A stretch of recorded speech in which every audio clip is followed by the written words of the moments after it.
Da un lato l'ANAS sul banco degli imputati e dall'altro lato i residenti in contrada Petrusa che chiedono giustizia per i pesanti danni subiti. Al Tribunale della Città dei Templi si è tenuta la prima udienza per il risarcimento danni richiesto dai residenti nella contrada agrigentina relativa al procedimento promosso dall'Adiconsum di Agrigento contro l'ANAS Società per Azioni, avente oggetto la ricostruzione del ponte Petrusa, con la richiesta di risarcimento danni in favore dei ricorrenti. Il giudice ha accolto la richiesta del legale dell'Adiconsum di concessione dei termini per il deposito delle successive memorie e ha rinviato il procedimento al 17 aprile dell'anno prossimo.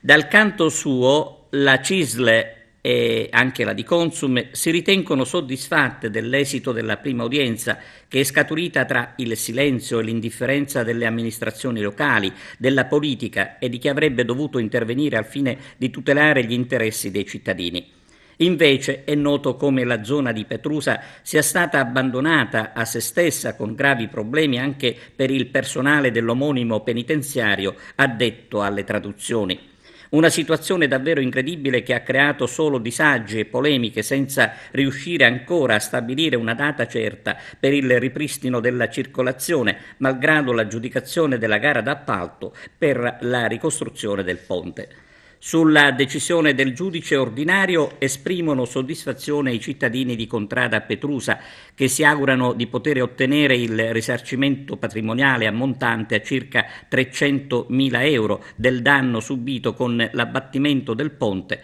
che è stato battezzato come il Ponte della Vergogna proprio dalla CISL di Agrigento nel corso di un recente sit-in.